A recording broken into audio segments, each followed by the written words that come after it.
obviously just got beat by a very good team, and unfortunately we were never able to put any pressure on them to get this game where outside of the first half, when it was a two-possession game with a few minutes left in the first half, we just were never able to get ourselves in position to compete, to give ourselves a chance tonight.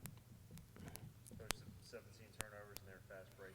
Obviously, keep going in. Just did that not really give you guys a shot? This is the number one factor is our turnovers tonight. Again, I said it last year at their place. We had a 10-point lead at halftime, and we turned the ball over, I believe, and I have to go back and look, I believe it was like 19 times. And majority of them came in the second half, and our guard play was a lot of turnovers came from there, and unfortunately, it's a repeat performance tonight in terms of turnovers.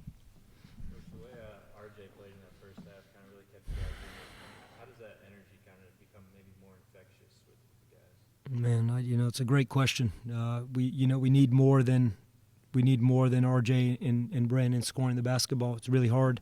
It's hard in any game, but it's definitely hard when you play a really good team. I've said this. I think this is a top 20 caliber team. I think they're playing how they were playing in the non-conference and at the beginning of conference play, and you give them a lot of credit. But that is a great question because it's just it's hard. When you need production, because what happened tonight was watching the game, and that's live without me even seeing the tape, obviously, they started to just squeeze the floor off other guys, and they were switching, and they started basically playing off of guys, packing the elbows, packing the paint, making it very difficult to get into the paint.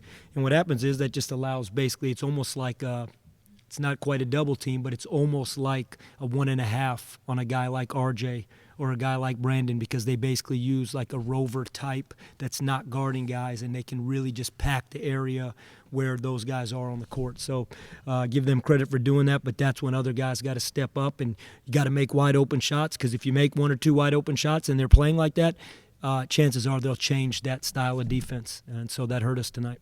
Coach, 19 offensive rebounds, you forced 15 turnovers. Obviously, you're disappointed, but how much easier is it to bounce back when you at least played with a lot of heart?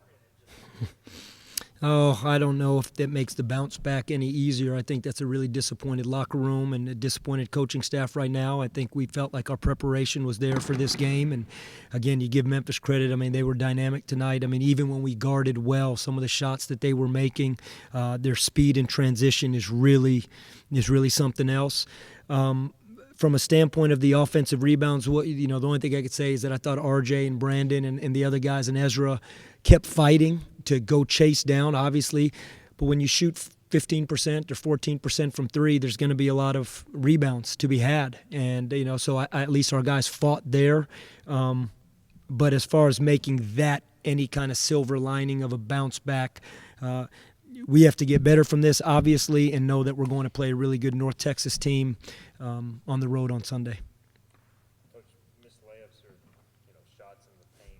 So it felt like there were a lot of those tonight, and I'm sure Memphis Link had something to do with that. But how frustrated is that when you got position couldn't finish? Yeah, there's no doubt about it, because what we wanted to do was when we had opportunities to attack their full court pressure, and we were pretty confident that they would, especially with the way they're playing now without Dan Ridge, they playing a little smaller, a little bit more athletic, kind of how they were playing earlier when Caleb Mills was available.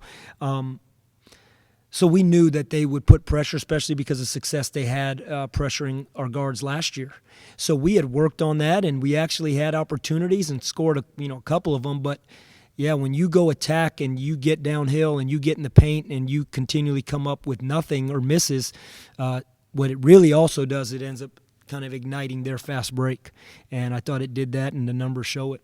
Coach, going into March in the tournament style, a lot of games back-to-back, how important is it to have a bench? And Bobby and Ezra tonight didn't have their best games, but going forward, how important is that bench going to be? Very important. And I thought it was obviously something tonight that we couldn't get anything out of it. We couldn't get the play we needed to stay in the game. We went to our bench, and that's why we ended up shrinking the rotation so much. And I give those guys credit. In terms of the guys that were in there, they were trying to guard full court and guard and attack downhill, and you're down double digits. There's a lot of effort that goes into that, and I thought our guys tried to compete with that. We just couldn't get anything from the guys off the bench tonight. And it's extremely important. It's extremely important in a home game versus Memphis. It'll be important on our Texas swing. The next two games, it'll be important versus the Charlotte game when we come back home. And obviously, as you're alluding to, when we go to Fort Worth, it'll be extremely important. So we just talked about that in there, and there's opportunity for guys to step up because clearly nobody depth-wise has stepped up and claimed consistent minutes off the bench where we can count on it. Coach, how do you approach the pretty quick turnaround for a long trip in terms of trying to really improve from this game but also stay healthy, get guys rested? Yeah, we got to do what we would do in terms of getting better from this game. There won't be a ton of similarities from the way North Texas and Memphis play. It's a little bit of a different style, obviously.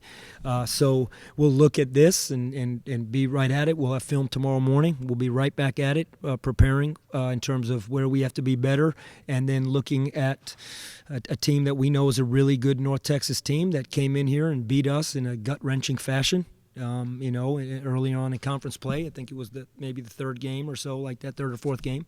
So our preparation will have to turn to North Texas very quickly in terms of that, and then we'll be on the road until, basically next Wednesday night when we play SMU. Thank you, guys. Thank you, guys.